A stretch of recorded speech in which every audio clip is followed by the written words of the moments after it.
Now is the time for care, Edith counselled. Those men guard you in your mission? Osrith nodded. So let them. Put yourself first, rest, don't fight, she added, as battle cries filtered through to them. She had not, she was here, wasn't she? And she gave Edith a hollow laugh as she wondered how it would be when she had formulated a plan to take Edith back with her, to ensure the child was birthed well. Have you birthed many women? Osrith asked. A few, Edith conceded. She looked down to her medical case. Old women, like me? Yes. And Osrith wondered whether she would be able to sail the ship she had come in alone, with Edith, back to Alba. She could not go round Strathclyde, so she would have to go south, east and then north. Osrith darted back, holding out a hand as Edith made to fly to her medicines, and opened the chest. Weak morning light illuminating roots and stems and petals and seeds. I have stood in shield walls, cut down men bigger and smaller than me. I have fought in blizzards and crossed hundreds of miles of land for a lord or a king, she told her, turning the contents out systematically onto the floor. And this, Osrith gripped her stomach. The worst is this. And Edith did not fly at her. Instead, she sank onto Osrith's bed. You feat the worst, because you know not what is to come, she soothed. But Osrith bent her head and examined the healer's ingredients again. I need rue, I need lily root, Osrith said, not to Edith, more to remind her own self. I need tansy root, she glanced at Edith. Leaf if you have it, terebinth. But I do not have those, Edith replied, softly. Don't give me that, Osrith scoffed. They are stock in trade for a healer. She withdrew tagged seeks, and rooted around inside the case again, before holding it up to Edith. I know what I am looking for. And Edith got up, and knelt beside her, ignoring the blade. Why? She asked. You are too far gone, it will kill you. You do not know what you are doing. Edith tried to dash away the tansy root from her hands, but Osrith curled her fist over it. No, Edith protested, as Osrith pushed her away. I will not take this life from you, nor will I allow you to do it for yourself. Osrith stalked to the window, better to examine the case contents. You are hostile to me for some reason, Edith went on. I remember you. You served at Mercia. You killed my brother. Osrith turned back. Eardwulf. And I am sorry for that, she replied, and meant it. And I remember you, on the run with Utad. I remember your face when I killed the wrong person. I gave you enough Wyrgild? She asked. Lily root. That was 2 of the 4 things she needed. Or 3, if she could not find terebinth. More than enough, Edith assured her. The money. It has allowed me to establish myself. Believe me, I wanted my brother dead, she added, still watching Osrith's hands, carefully taking apart her curated stash of herbals. You wanted more than that from what I could see, Osrith remembered, and thought, too, of not half an hour ago. They had kissed, Fine and Edith. Was this their going forward time? Or were they established lovers? Is the one warrior whose eye you caught? I noticed you talking to him often enough. Utad. The name came from her lips like a breath of air on a spring morning. Utad, Osrith mused, and that made sense. Why live to such an extent like she had been doing, with warriors, to search for a cure for him, if she did not love him? Then, she looked at Edith's face again. You see. If there was anyone I wanted dead more than your brother, it would be mine. I chose the wrong person to murder that day. Osrith enjoyed watching the change on Edith's face. Do you know, as well as an eliminator of children, these can be used to help reduce blood fever in older mothers? Do you know that lily root can be used to ease the contractions of the mother and bring on a less traumatic birth? She held out the roots for Edith to examine. The woman did not snatch them back. And Osrith added another root to the first 2. Terebinth, to prevent infection and cot bed fever, she explained, before gently pushing Edith's medical case back towards her. You see, I have had a lot of experience with British healers, and one of those experiences brought me to the position I am now in with my brother, where he cannot prove and I cannot disprove my hand in his wife's death. She saw Edith's intake of breath. Even a woman, an abbess no less, could vouch for me. Edith looked at Osrith for some time, fiddling with the chain on her box. Your child is fine, isn't it? For a moment, Osrith looked back to Edith and blinked, wondering what she had said. Then her mind caught up with her ears. Where had that come from? Osrith did not know. You see, he caught my eye, I confess. Edith pressed on, and you wished me well for the future, so I wished that, if you pursued him, I would be able to find you and rip off your arms. Osrith told her. Edith's mouth fell open. But he never looked at me, only with friendship. She pinked at the cheek. There was always a barrier between us. He would tease me about Utad, and I liked it, because I like your brother. Edith frowned. Is it all true, what you said about those ingredients? She asked. You should come to Alba, or find the Britons in Wellies to teach you, Osrith said, thinking where Ulla might be at any one time. She would not need to kidnap Edith now. She had the ingredients she needed. She could go to see Sula, Bark's daughter, when the time came. There would be silver enough. But take care you are not accused of witchcraft, unless you are surrounded by very good friends to help you out. I was accused, and I had few, which is why I was left to drown in the Northern Sea. Edith gave her a quick look, then knelt, finding out more of the same medicinal herbs.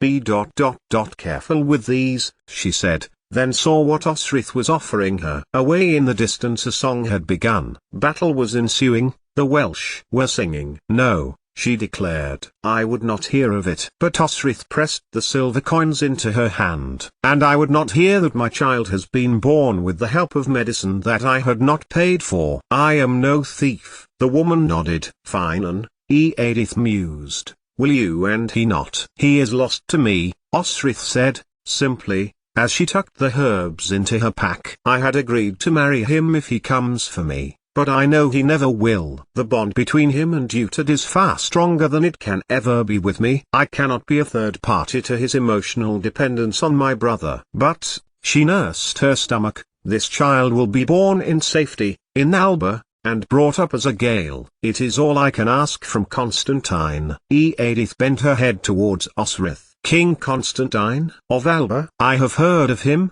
she told Osrith. Ethelfled met him at the wall, Heavenfield, Osrith added, where my good ancestor won his battle against his uncle Edwin. She chose the place aptly, and a treaty was drawn up effectively solidifying claims around the wall. Yet, she omitted Bibbenberg, for reasons understandable, and therefore most of Bernicia. Constantine claims it all, in the name of the Gododin. Osrith glanced to the sea. It was calm. She should have Hywel's answer today, battle depending, and they could leave. She did not want to spend another night under the same roof as Utad. The who? The Gododin, Osrith repeated. Should you continue to follow Utad now Ethelfled has eschewed him and taken on chastity, your path will inevitably lead you north, to these lands. And you might be tending men who are disputing land which has been fought over for at least 800 years. It is not a war either Constantine nor Utad can win, yet both will try. Were that men could solve their disputes like women, Edith chuckled,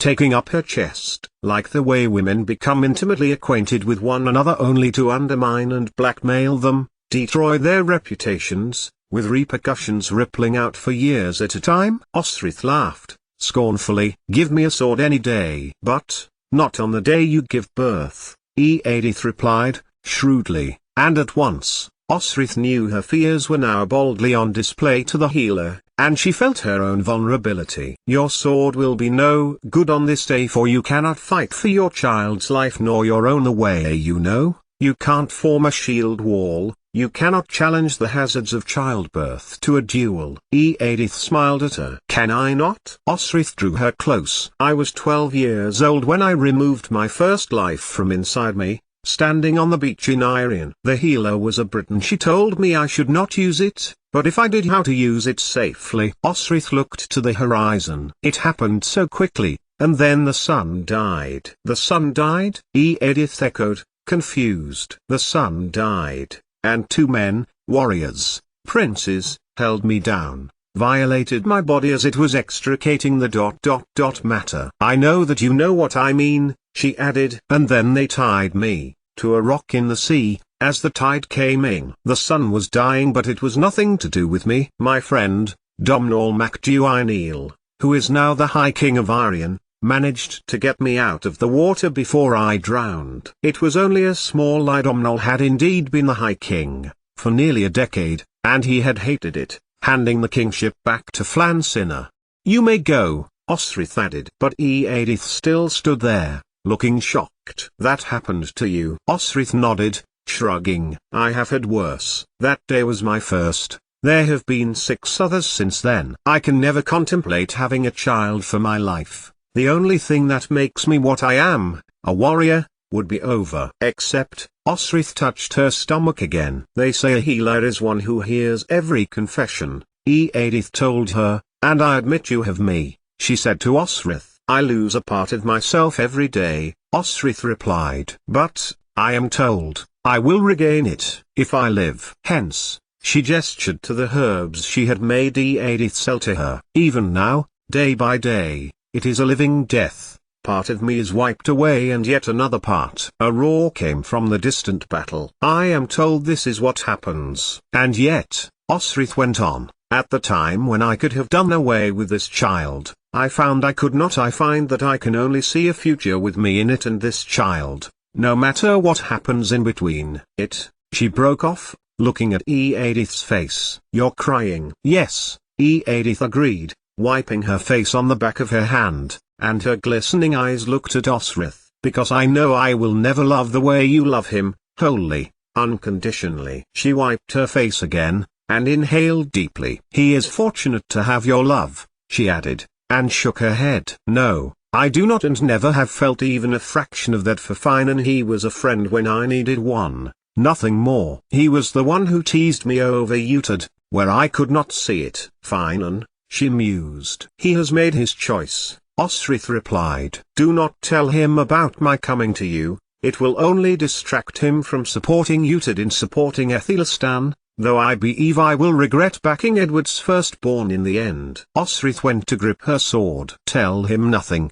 Osrith reiterated. "Agreed," Edith nodded, standing taller. "And I think you are wrong to say he is lost to you. I believe he will come to you, Osrith." "Then we must agree to disagree," Osrith replied, and she reminded herself that she could not commit to her promise now anyway, if she was still married to Guthard. Constantine knew she could not marry again, so why suggest it? "May we part as friends?" Edith asked, reaching out a hand to Osrith. She said nothing for a time, ignoring the woman's gesture. Then she said, "If you decide to be with Utad, and he with you, please let me tell you, there will be no higher love in his mind than the one he has with Gisela." Even with the whisper of a rumor that I might have had a hand in her death, he left me hanging on to mine with no more than the fiber of a life. "You have seen my body, you have seen its damage." "I could not miss it," said Edith, somberly. "Don't expect too much or you will be disappointed." Another cry. Were they winning,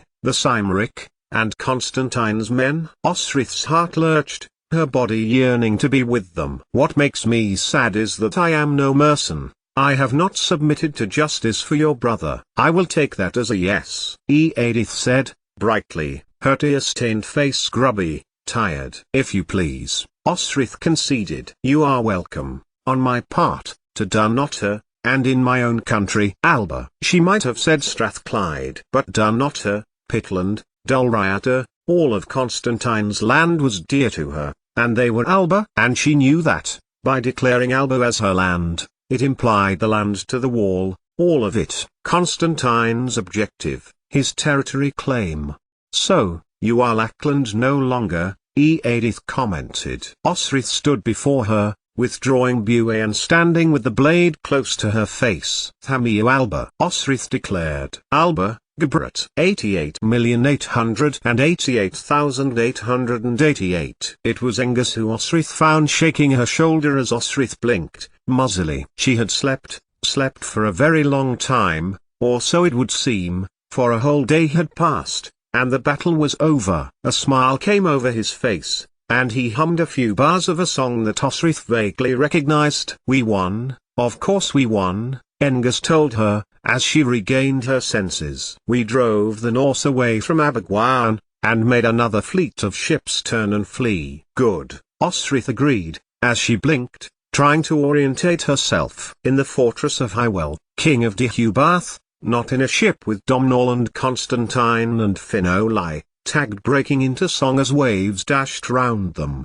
Behind him, Eswi came into view. "We thought you would never wake," he told her. "I thought that," he added. "You were concerned for your brother." "I wanted to see whether he would live," Osrith admitted, swinging her legs to one side of the bed, trying to stand and then wobbling. Engus helped her to a sitting position, and brought a tray to her lap. "He lives," Eswi told him. "And now it is well known that the blade Bailig took so much care to bring to Hywel, which the king committed to the sea, was in fact enchanted." Eswi lowered his head to Osrith. "We leave today, as does your brother. Hywel is pleased for his victory, and to recover the land Ronvald took from him." "Tell me more," Osrith asked, and the warriors did, in turn, as she ate and drank, her body feeling drained and overcome by hunger. Had she really slept for a whole day? "It is a wonder the celebration feast did not rouse you," Eswi told her. "It was rather raucous." He placed a hand gently on her shoulder. "Hywel told me to bring me when you are ready." It did not take Osrith long to be ready. Up in the privacy of some sort of enclosed garderobe, and she was walking with Engus and Eswi to the chamber of the king. "Do not leave," Osrith asked them. "And Felim, readying the ship, acquiring provisions," Engus told her. Osrith nodded. That was like Felim, to want to be Organsi Ed. Before she had a chance to knock, Hywel opened the door. Osrith smiled as the king welcomed her, and she strode in after him, leaving the two warriors behind her as Hywel closed the door. "You wish, before you depart, for the answer to your king's request?" Of course it was why she was here. "So I will give you an honest answer, Osrith," he said, in his direct, plain manner. "I do not wish to have anything to do with the Saxons living to my east. I will not ally with them, nor will I give them any more favors." Titulg was a one-off. "And," he said, pacing to his window, "you will find no king in Wales will aid the Saxons." Osrith felt her heart rise. This was what Constantine wanted, a united enemy against the Saxons and the Angles, to drive them into the Eastern Sea. "And now will I ally myself with a man whose ancestor did what the Saxons have done,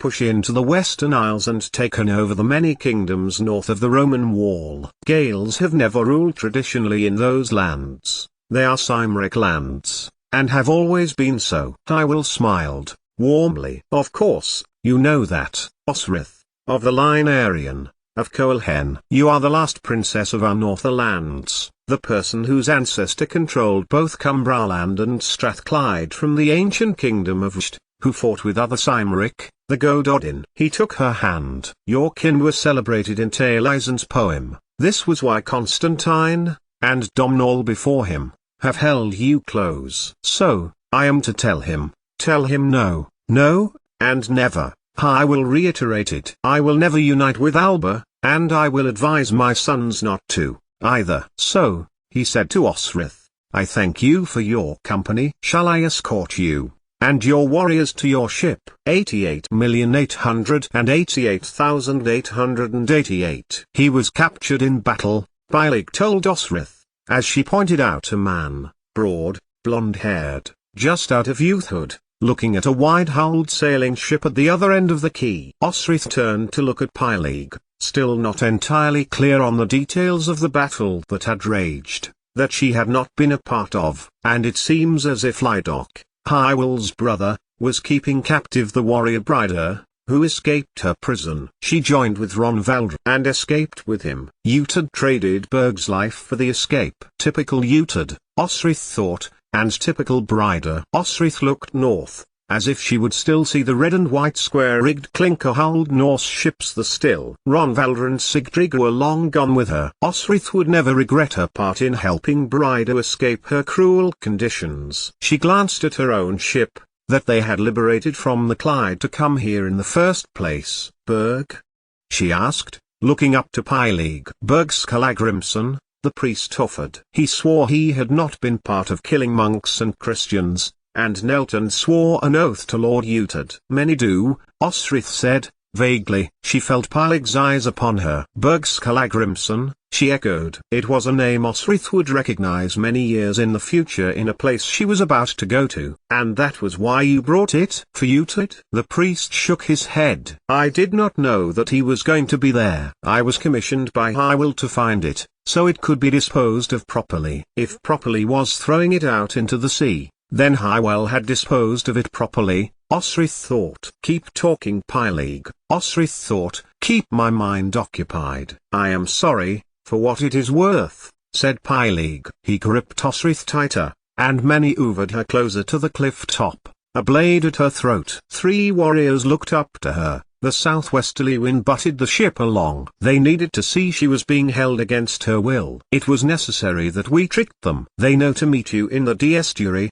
if all goes well. Osrith had suspected something. Hywel had sent his sons to speak to Osrith, talk about the land, about battles in which they had fought, at the currents that took them to Irion, and the famous holy people who had been sent out into the world, Non, Dewey, Sir Nennius. And it was at that point that Osrith knew there was something wrong. Hywel wishes you to fulfill the promise you gave, Pylig told her, as if by reminding Osrith of her vague agreement, that he should not cast out ice spite but let it be used on Utid, that he was absolved of his role. She had indeed made a promise, of sorts, to allow her brother to live. If all goes well, Osrith said, watching her boat get smaller and smaller. Have no fear, I am with you, Pylig assured her. And I will be with you the whole way north. Up in the north. Concern shaped her face, the steel still by her collarbone. Gwynedd, Anarod's kingdom. And I assure you,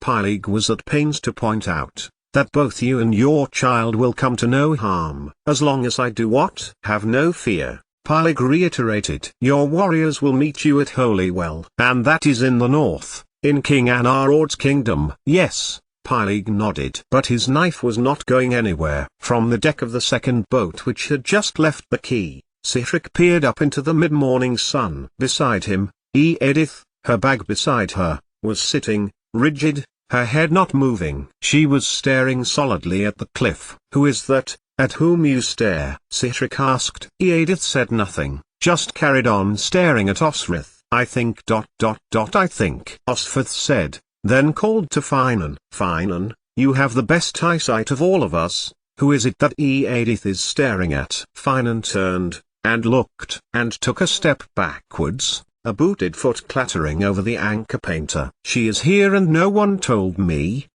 He demanded, looking around at the warriors, glancing at Edith and then over to Utid. Beside him, Utid stepped, and looked up. His sister, inches from the edge of the cliff, was being held at knife point by Father Pylig. I did not know, Utid said, shaking his head, and then turning to the sail. Nor I, said Sihtric, and he clapped Finan on the back. Edith said nothing, simply stared at the woman who had, she had been told, exchanged her freedom for her use of ice spite for the man she was growing to love. Why is she always apart from me? Finan said vaguely, and continued to look in the direction of Tidue. Even the city was gone from his view.